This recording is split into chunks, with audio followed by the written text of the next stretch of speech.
Hi everyone and welcome back to my channel. My name is Shreyashi and I am a software engineer by profession, and I like to make videos on skincare, travel, lifestyle and food.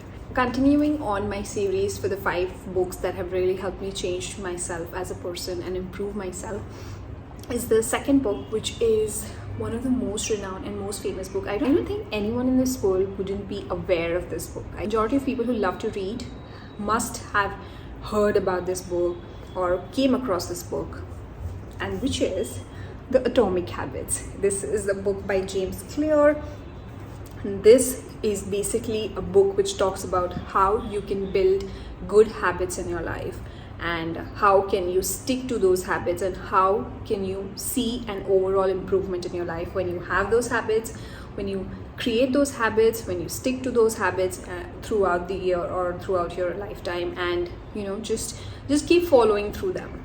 And these habits don't have to be very extravagant, very big, very extraordinary. These have to be just tiny changes, small habits that you do every day. Every single day you keep doing the same small task and you see a huge amount of difference maybe 2 or 3 years down the lane. I am going to share with you all the lessons that I learned and I found useful in the book Atomic Habits by James Clear. So let's get started.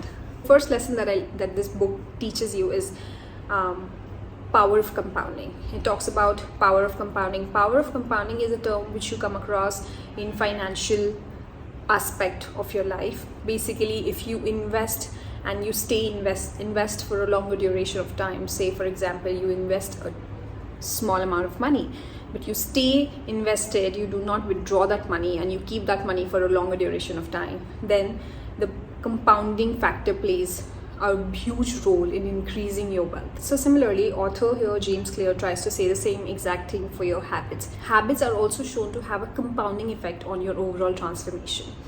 If you have small habits which you continue to go through or which you continue to follow throughout the years, then the effect may be in the shorter duration or the shorter term may be very small, or maybe you don't even feel the effect of your habit. But as you grow older, as you move ahead in life, you will see a significant difference of how you were maybe say 5 years ago and how you are 5 years from then. For example, a small habit as working out every day, every single day, maybe 5 days a week or 6 days a week, but doing it consistently week on week, in 2 months or 3 months you don't really see much difference. If you keep continue doing that, you will see a huge difference in your physical, in your emotional and in your mental health down the line. So, and this will be a compounding effect. That means it's exponentially going to help you out. So if you do something and if you make yourself 1% better every day, at the end of the year you will see that you're 36.7% better than what you were at the start of the year. And that's how power of compounding works, and this will like double up or maybe increase exponentially over the years, and you will see a major improvement in yourself over the years. The second lesson that I learned from this book is focus on system and not goals. Everybody has a goal. Everybody has this short-term or long-term goal where they say that, oh, my goal is to buy a car. Oh, my goal is to be a CEO of the company. Oh, my goal is to get a six-pack abs. But how are you going to reach that goal is very important, and that is when systems come into play. You need to have processes, you need to have systems defined in order to help you achieve that goal or help you realize that goal. How are you going to do that is basically creating small processes. So for example, your goal is to get a six-pack abs after a year. Now, you know the goal, right? And you're going to work for it. But if you don't have a plan or a set system for it, you can never achieve that goal. So if you are not going to make sure that you have enrolled yourself into a gym, you have enrolled yourself under a trainer, or maybe you have a set workout plan as to how you're going to warm up today, which muscles are you're going to train each day of the week, and how are you going to cool down, how are you going to plan your recovery, how are you going to plan your meals. If all of these processes communicate with each other and give you the result that you're expecting. So you need to have a proper system in place, and you need to focus on that system and not the goal. The third lesson, which also comes from the fact that you need to visualization or power of manifestation, power of visualization, is you're changing your identity. you have an outcome is your goal. You have a process where how are you going to achieve that goal, and then you have an identity. Identity basically means your belief. Do you believe, or have you started to believe, or have you started to be that person which you want to be, right? So for example, there are two people who are planning on quitting smoking. They're trying to quit smoking. Let's call them A and B, and both A and B are trying to quit smoking for some time now. Now there is this another person C who comes up randomly to them one day, and then he's like, hey, would you like to smoke? Would you like to take a smoke? And person A very politely says, hey, no, I am not a smoker. And person B says, hey, no, I'm trying to quit smoking. So over here, person A already has a belief that he's not a smoker. Since he's trying to quit smoking, he's not a smoker. But person B is still saying that I'm trying to quit. So he's still trying. He's in that identity where he's trying. He's not yet a non-smoker, but he's trying to be a non-smoker. But person A, on the other hand, has a full faith that he's not a smoker. And that is what will help him to achieve or realize his goals faster than anyone, right? So you need to change your identity. You need to behave like the person that you want to be. Now the next one is habit stacking. This is one of my favorite lesson that I've learned from this book, which is if you want to start a habit, you need to start stacking it with an already existing habit. So for example, if you want to read a book, and that is a new habit that you want to incorporate in your lifestyle, what you do is you take existing habits. Say for example, taking a shower. Taking a shower is something that you already are doing every day. So you say, post taking a shower, I will read a book for 30 minutes.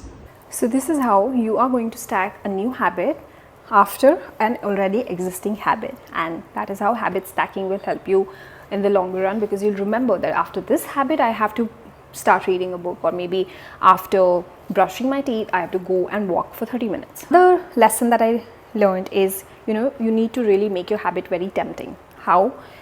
Say for example, you want to solve 5 questions for math, and you want to make it a habit. You want to solve 5 questions for math every day. This is specifically for students, but yes. So what do? You say, I will solve 5 math questions, and post that I'm going to watch my favorite TV show. So you are making your habit very tempting. You're rewarding yourself after you've completed this habit. So you need to start making your habits tempting. If you start making the things that you want to implement as habit very tempting, then it's going to work very well for you. The next lesson is, you need to keep yourself amongst people or amongst groups or amongst environments where your desired behavior is a normal behavior. When you're surrounded by people, it's proven by science that you tend to copy the habits of people around you, your family members, maybe your colleagues, your teammates, your business partners. And a lot of times we also try to copy habits of celebrities. That's how they influence us. That's why we go and look for their morning routines. What are they doing in their day? We go and check out routines of CEOs. What do they do to be so energetic and be so productive? So you tend to copy the habits, and you try to see that if there is something that you can incorporate in your life. You need to be in an environment where your desired behavior is their normal behavior, and that is why you will emulate them, you'll copy them, and then you will probably eventually start behaving like them. So keep the people who you think you are powerful, in the sense that they have the same habits as you desire. Keep them close, be around them, learn from them. Next is again one of my favorites, which is the 2-minute rule. Okay, this is something that I apply every day for some of the habits that I'm trying to incorporate. So the 2-minute rule says that if you are not tempted to do a new habit or something new task, do it for 2 minutes. And I kid you not, I've done this so many times. Sometimes I feel like I don't want to work out when I'm doing home workouts, but I say, okay, fine, I'll just do it for 2 minutes. Okay, and when I start doing it for 2 minutes, I continue doing it for maybe 30-45 minutes.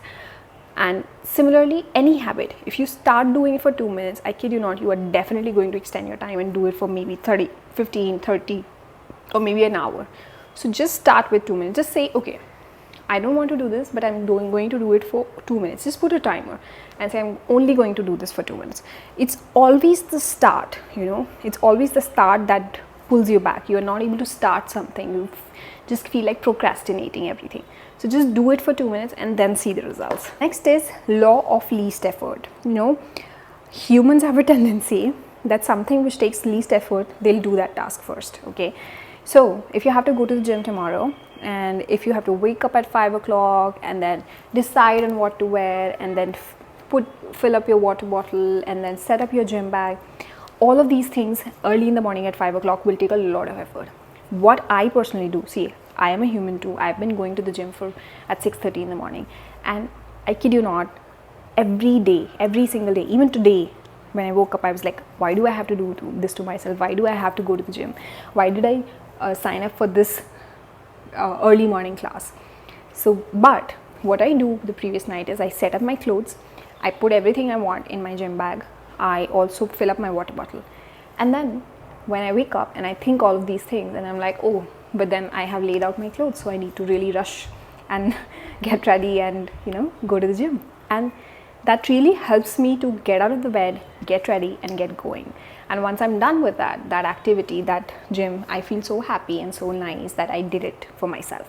So, you know, you need to follow this law of least effort. Whatever you want to do, just prepare. If you want to eat healthy, you need to do meal prepping. You need to make sure that, okay, there is stuff in the kitchen, you have enough vegetables, you have enough lentils, everything that you need to eat a healthy, hearty, homely meal. You have all the ingredients, you've probably meal prepped everything, you've cut your vegetables in advance, and then you just need to come and cook everything.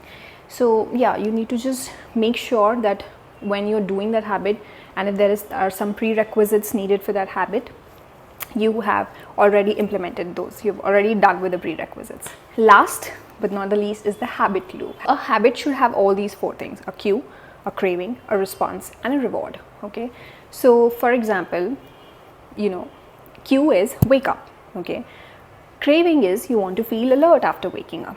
What will be your response? You go and get a cup of coffee. What's the reward? You feel alert, right? So this is how you can develop your habits also. So for example, you want to develop a habit of working out, so you need to have a cue, make it obvious. So you lay out your gym clothes. Okay, second thing is craving.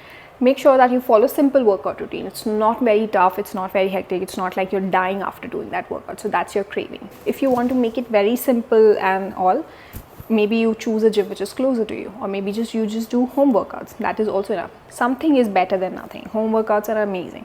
So that's what the response will be. Reward will be, you know, you make a log journal, you write down, this is what I worked out, this is the muscle I train, and this is the much weight I was able to lift, or I was able to survive for maybe a 2-minute plank or a 1-minute plank. So all of these you are logging and you're feeling good, and even after your workout you feel so good. So that's your reward. So make sure that you have a cue, which is making it obvious, a craving, which is making it easy for you or making it attractive, and response is making it easy, and reward is making it satisfying. So this is a habit loop. And if you want to get rid of some bad habit, you can again go back and make it unattractive, make it less satisfying, and all of those things. So this is the habit loop. These are the lessons that I learned from the book Atomic Habit, and it is a wonderful book. If you get a chance, please read this book, please go through this. This is amazing. He shares so many beautiful things in this book, and you know, examples on how you can implement something in your life and be a better version of yourself. So I hope that you enjoyed this video, and if you did, please like, share and subscribe, and I will see you very soon. And until then, please take care. Bye.